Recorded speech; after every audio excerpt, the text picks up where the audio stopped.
بسم اللہ الرحمن الرحیم۔ السلام علیکم۔ آج انشاءاللہ سورہ حشر کی آیت نمبر 1 سے سٹارٹ کریں گے۔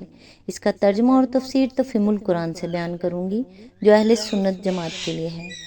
صورتوں میں سورۃ حشر قرآن کریم کی آیت نمبر 59 ہے جو مدنی صورتوں میں شمار ہوتی ہے۔ اس میں کل 24 آیات ہیں اور یہ پارہ نمبر 28 میں ہے۔ اس صورت کا نام الحشر ہے جس کا مطلب ہے جمع کرنا یا اکٹھا کرنا۔ یہ نام آیت نمبر 2 سے لیا گیا ہے جہاں یہود کے قبیلے بنی نذیر کے جلا وطن ہونے کا ذکر ہے۔ یہ صورت غزوہ بنی نذیر کے پس منظر میں نازل ہوئی جو 4 ہجری میں پیش آیا۔ اس میں اللہ تعالیٰ نے منافقین اور یہود کے گٹھ جوڑ، ان کے سازشی کردار اور مسلمانوں کی کامیابی کا ذکر کیا ہے۔ اس کے اہم موضوعات ہیں اللہ کی تسبیح اور صفات، بنی نذیر کی جلاوطنی اور ان کا انجام، مسلمانوں کے لیے مال فے کی تقسیم کا طریقہ، انصار و مہاجرین کی فضیلت، منافقین کا دوغلا پن اور ان کا انجام، اور آخری آیت میں اللہ تعالیٰ کے عظیم صفاتی نام۔ سورہ حشر ہمیں اللہ کے حکم کی اطاعت، تقوی اور دنیا کی فانی زندگی سے عبرت حاصل کرنے کا پیغام دیتی ہے۔ اس کے آخر میں اللہ تعالیٰ کے چند عظیم ناموں کا ذکر ہے جو توحید اور معرفت الہی کے فہم کو گہرا کرتے ہیں۔ تو آئیے سورہ حشر کا ترجمہ اور تفسیر سٹارٹ کرتے ہیں۔ اعوذ باللہ من الشیطان الرجیم، بسم اللہ الرحمن الرحیم۔ اللہ ہی کی تسبیح کی ہے ہر اس چیز نے جو آسمانوں اور زمین میں ہے، اور وہی غالب اور حکیم ہے۔ اس کی تفسیر ہے، تشریح کے لیے ملاحظہ و تفہیم القرآن، جلد 5، تفسیر سورہ حدید، حاشیہ نمبر 1 اور 2۔ بنی نذیر کے اخراج پر تبصرہ شروع کرنے سے پہلے یہ تمہید فکرہ ارشاد فرمانے سے مقصود ذہن کو یہ حقیقت سمجھنے کے لیے تیار کرنا ہے کہ اس طاقتور یہودی قبیلے کے ساتھ جو معاملہ پیش آیا وہ مسلمانوں کی طاقت کا نہیں بلکہ اللہ کی قدرت کا کرشمہ تھا۔ آیت نمبر 2، وہی ہے جس نے اہل کتاب کافروں کو پہلے ہی حملے میں ان کے گھروں سے نکال باہر کیا، تمہیں ہرگز یہ گمان نہ تھا کہ وہ نکل جائیں گے، اور وہ بھی یہ سمجھے بیٹھے تھے کہ ان کی گڑیاں انہیں اللہ سے بچا لیں گی، مگر اللہ ایسے رخ سے ان پر آیا جدھر ان کا خیال بھی نہ گیا تھا۔ اس نے ان کے دلوں میں رعب ڈال دیا۔ نتیجہ یہ ہوا کہ وہ خود اپنے ہاتھوں سے بھی اپنے گھروں کو برباد کر رہے تھے اور مومنوں کے ہاتھوں بھی برباد کروا رہے تھے۔ پس عبرت حاصل کرو اے دیدہ بینا رکھنے والوں۔ اس کی تفسیر ہے، اصل الفاظ ہیں لِأَوَّلِ الْحَشْرِ، حشر کے معنی ہیں منتشر افراد کو اکٹھا کرنا یا بکھرے ہوئے اشخاص کو جمع کر کے نکالنا، اور لِأَوَّلِ الْحَشْرِ کے معنی ہیں پہلے حشر کے ساتھ یا پہلے حشر کے موقع پر۔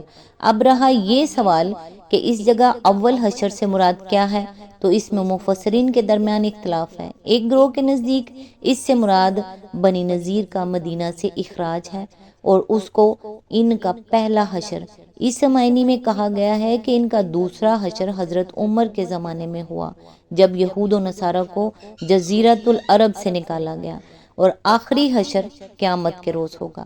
دوسرے گروہ کے نزدیک اس سے مراد مسلمانوں کی فوج کا اجتماع ہے جو بنی نذیر سے جنگ کرنے کے لیے ہوا تھا، اور لِأَوَّلِ الْحَشْرِ کے معنی یہ ہیں کہ ابھی مسلمان ان سے لڑنے کے لیے جمع ہی ہوئے تھے اور کشت و خون کی نوبت بھی نہ آئی تھی کہ اللہ تعالیٰ کی قدرت سے وہ جلاوطنی کے لیے تیار ہو گئے۔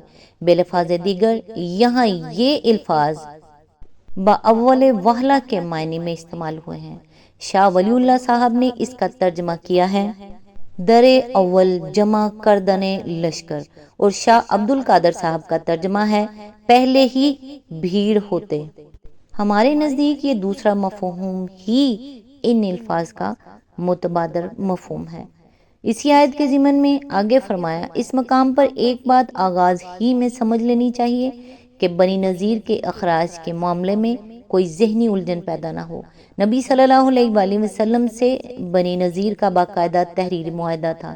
اس معاہدے کو انہوں نے رد نہیں کیا تھا کہ معاہدہ ختم ہو جاتا، لیکن جس وجہ سے ان پر چڑھائی کی گئی وہ یہ تھی کہ انہوں نے بہت سی چھوٹی بڑی خلاف ورزیاں کرنے کے بعد آخر کار ایک صریح فعل ایسا کیا تھا جو نقض عہد کا ہم معنی تھا۔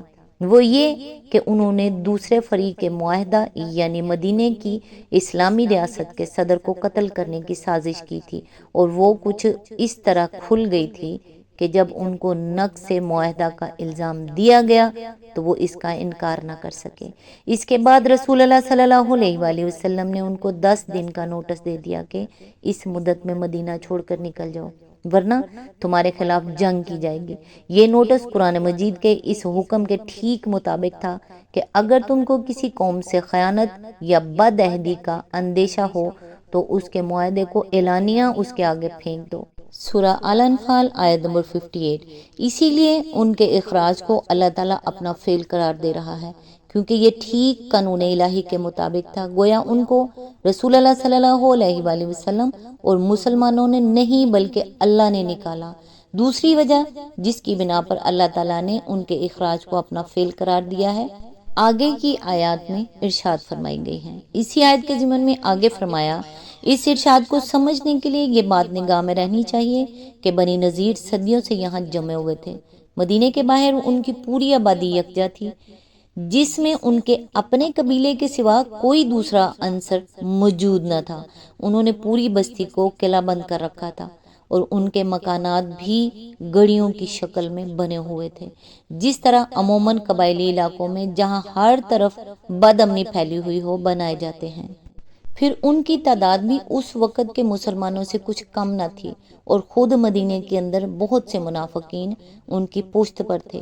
اس لیے مسلمانوں کو ہرگز یہ توقع نہ تھی کہ یہ لوگ لڑے بغیر صرف محاصرے ہی سے بدحواس ہو کر یوں اپنی جگہ چھوڑ دیں گے۔ اسی طرح خود بنی نذیر کے بھی وہم و گمان میں یہ بات نہ تھی کہ کوئی طاقت ان سے 6 دن کے اندر یہ جگہ چھڑا لے گی۔ اگرچہ بنی قینقاع ان سے پہلے نکالے جا چکے تھے اور اپنی شجاعت پر ان کا سارا زوم دھرا کا دھرا رہ گیا تھا، لیکن وہ مدینے کے ایک محلے میں آباد تھے اور ان کی اپنی کوئی الگ قلعہ بند بستی نہ تھی۔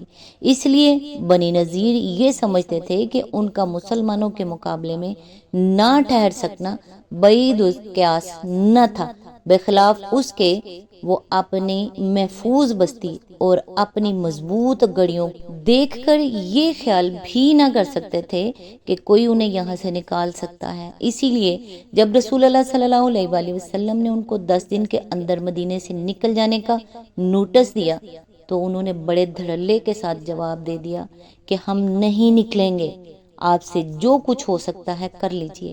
یہاں یہ سوال پیدا ہوتا ہے کہ اللہ تعالیٰ نے آخر یہ بات کس بنا پر فرمائی کہ وہ یہ سمجھے بیٹھے تھے کہ ان کی گڑیاں انہیں اللہ سے بچا لیں گی؟ کیا واقعی بنی نذیر یہ جانتے تھے کہ ان کا مقابلہ محمد بن عبداللہ صلی اللہ علیہ وآلہ وسلم سے نہیں بلکہ اللہ سے ہے؟ اور کیا جانتے ہوئے بھی ان کا یہ خیال تھا کہ ان کی گڑیاں انہیں اللہ سے بچا لیں گی؟ یہ ایک ایسا سوال ہے جو ہر اس شخص کے ذہن میں الجھن پیدا کرے گا جو یہودی قوم کے نفسیات اور ان کی صدہا برس کی روایات کو نہ جانتا ہو۔ عام انسانوں کے متعلق کوئی یہ گمان نہیں کر سکتا کہ وہ شعوری طور پر یہ جانتے بھی ہوں کہ مقابلہ اللہ سے ہے، اور پھر بھی ان کو یہ زوم لاحق ہو جائے کہ ان کے قلعے اور ہتھیار انہیں اللہ سے بچا لیں گے۔ اس لیے ایک ناواقف آدمی اس جگہ اللہ تعالیٰ کے کلام کی یہ تعویل کرے گا کہ بنی نذیر بظاہر اپنے قلعوں کا استحکام دیکھ کر اس غلط فہمی میں مبتلا تھے کہ وہ رسول اللہ صلی اللہ علیہ وآلہ وسلم کے حملے سے بچ جائیں گے، مگر حقیقت یہ تھی کہ ان کا مقابلہ اللہ سے تھا اور اس سے ان کے قلعے انہیں نہ بچا سکتے تھے۔ لیکن واقعہ یہ ہے کہ یہودی اس دنیا میں ایک ایسی عجیب قوم ہے جو جانتے بوجھتے اللہ کا مقابلہ کرتی رہی ہے۔ اللہ کے رسولوں کو یہ جانتے ہوئے اس نے قتل کیا ہے کہ وہ اللہ کے رسول ہیں، اور فخر کے ساتھ سینہ ٹھوک کر اس نے کہا ہے کہ ہم نے اللہ کے رسول کو قتل کیا ہے۔ اس قوم کی روایات یہ ہیں کہ ان کے مروث اعلیٰ حضرت یعقوب علیہ السلام سے اللہ تعالیٰ کی رات بھر کشتی ہوتی رہی اور صبح تک لڑ کر بھی اللہ تعالیٰ ان کو نہ پچھاڑ سکا۔ پھر جب صبح ہو گئی اور اللہ تعالیٰ نے ان سے کہا اب مجھے جانے دے، تو انہوں نے کہا میں تجھے نہ جانے دوں گا جب تک تو مجھے برکت نہ دے۔ اللہ تعالیٰ نے پوچھا تیرا نام کیا ہے؟ انہوں نے کہا یعقوب۔ اللہ تعالیٰ نے فرمایا کہ آئندہ تیرا نام یعقوب نہیں بلکہ اسرائیل ہوگا، کیونکہ تو نے خدا اور آدمیوں کے ساتھ زور آزمائی کی اور غالب ہوا۔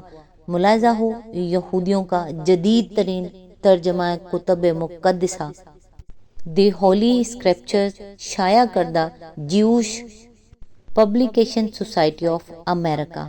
اس آیت کی تفسیر کافی لمبی ہے، لہٰذا آج بس یہیں تک۔ نیکسٹ انشاءاللہ یہیں سے سلسلہ سٹارٹ کریں گے جہاں سے ٹوٹ رہا ہے۔